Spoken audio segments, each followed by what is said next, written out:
Assalamualaikum warahmatullahi wabarakatuh. Kembali lagi di pembelajaran kelas 9 episode ke-15 bagian ketiga.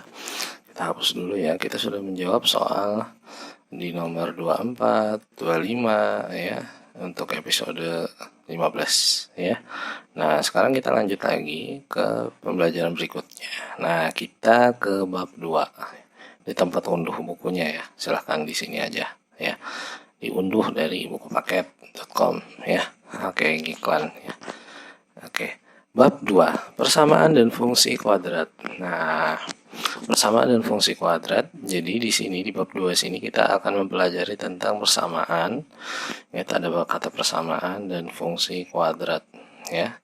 Persamaan kuadrat dan fungsi kuadrat ya, seperti itu.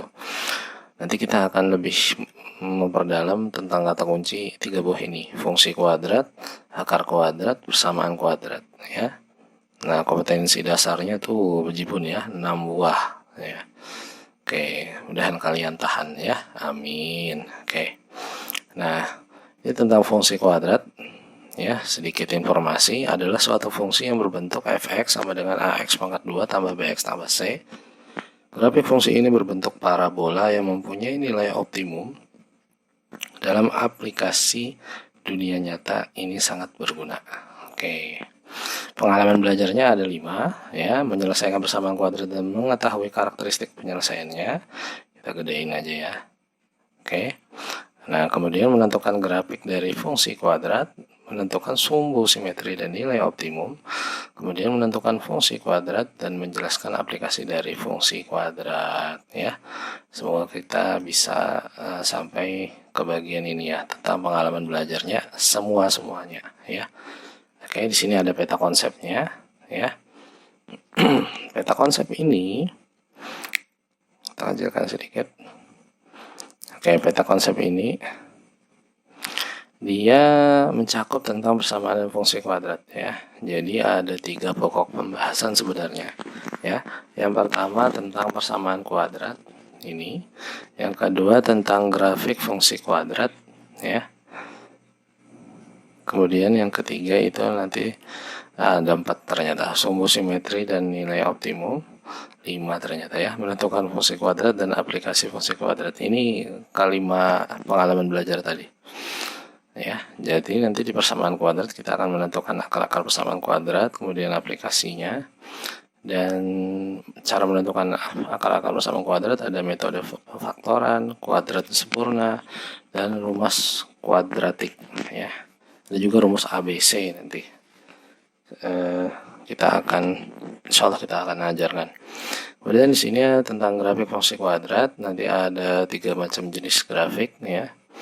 Kalau yang sempurna itu kan biasanya kayak gini tadi, ax pangkat 2 tambah bx ya, tambah c ya. Tapi di lain hal ini ya, di bagian sini itu yang enggak ada 2 buah ini ya.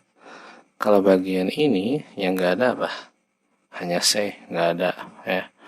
Bagian yang ini yang enggak ada apa? Ya bx. Loh, kok enggak ada? Nah, ini kalau supaya adil katanya, ada yang bertanya, yang ini kok ada terus, yang lainnya kok enggak ada. Kalau ax pangkat 2 itu tidak ada, ini kan ciri khasnya ada pangkat 2-nya ya, membedakan dengan bx. Kalau ini tidak ada, maka persamaannya bukan persamaan kuadrat ya, namanya persamaan linear nanti jadinya ya. Oke, jadi seperti itu. Nah, kemudian sumbu simetri dan nilai optimum. Di sini tentang ada pergeseran grafik, sumbu simetri, kemudian nilai optimum. Dan di sini bagian menentukan fungsi kuadrat melalui grafik, melalui beberapa titik yang diketahui, dan aplikasi fungsi kuadrat ya. Oke. Jadi menentukan fungsi kuadrat itu bisa dari grafiknya atau dari beberapa titik yang diketahui yang melalui grafik tersebut ya. Nah, di sini ada ilmuwan ya, Omar Khayyam ya. Jadi dia meneruskan tradisi aljabar al-Khawarizmi dengan memberikan persamaan sampai pangkat 3 seperti pendahulunya Omar hanya melengkapi dengan persamaan kuadrat baik untuk solusi aritmatika maupun solusi geometri. Untuk persamaan-persamaan umum pangkat 3 dipercayainya bahwa solusi untuk aritmatika adalah tidak mungkin kelak. Kelak pada abad 15 dibuktikan bahwa pernyataan itu salah, sehingga dia hanya memberi solusi geometri saja, ya. Nah, jadi seperti itu ya. Jadi salah satu ilmuwan dalam bidang matematika, ya. Nah, seperti ini. Nah, pada usia muda ia pindah ke Samarkand dan memperoleh pendidikan di sana. Setelah itu ia pindah ke Bukhara dan berhasil menjadi matematikawan besar dan astronom dari periode abad pertengahan. Ya. Dia adalah penulis dari salah satu risalah yang paling penting pada aljabar dan ditulis sebagai zaman modern. Treatise on Demokrasi, masalah-masalah aljabar yang mencakup metode geometris untuk memecahkan persamaan kubik dengan memotong sebuah hiperbola dengan lingkaran. Ya, barang siapa yang mengkukus kepalanya, ya berarti kalian sedang memproses informasi tersebut, ya. Oke, hikmah yang bisa diambil, kita harus terus berusaha untuk mencapai keberhasilan, ya. Kita harus mau dan mampu melakukan pembuktian-pembuktian tentang fenomena alam sekitar yang merupakan bukti kekuasaan Tuhan melalui keilmuan yang diketahui manusia, ya. Jadi kalau zaman dulu itu nggak seperti zaman sekarang, ada tempat resmi untuk belajar, yaitu sekolah. Kalau zaman dulu, ya metodenya itu kita harus pergi ke tempat atau daerah mana itu yang di sana banyak halaqah-halaqah, ya. Halaqah-halaqah itu artinya perkumpulan-perkumpulan orang-orang yang membahas ilmu-ilmu tertentu. Nah, seperti itu, ya. Jadi tidak ada yang benar-benar dibikin kurikulumnya kayak gitu.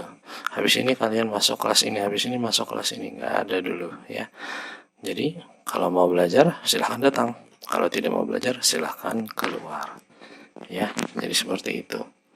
Jadi tidak ada paksaan, nggak ada namanya rapot atau apa segala macam. Tapi bagi mereka yang berhasil, mereka akan menelurkan karya, ya, yaitu sebuah buku atau sebuah teori. Seperti si Umar Khayyam ini, dia penulis salah satu risalah yang paling penting pada aljabar dan tulis sebelum zaman modern, ya. Oke, jadi tetap semangat untuk belajarnya, ya. Oke, kita ke bagian 2.1, persamaan kuadrat.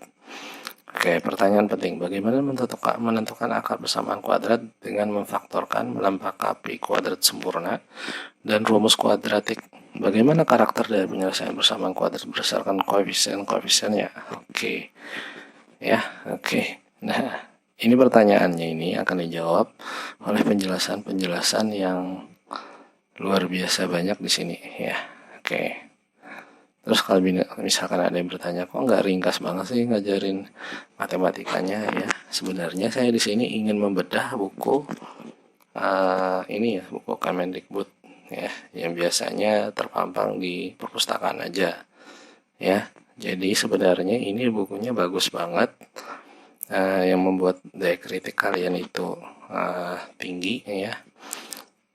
Nah, jadi seperti itu, ya. Diharapkan kalian bisa, apapun bukunya, apapun ininya, ya,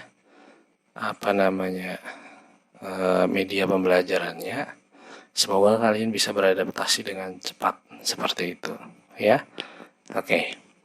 Untuk video berikutnya kita akan membahas pembahasan bagian pertanyaan yang penting ini secara detail, ya. Salah hilaf mohon maaf. Wassalamualaikum warahmatullahi wabarakatuh.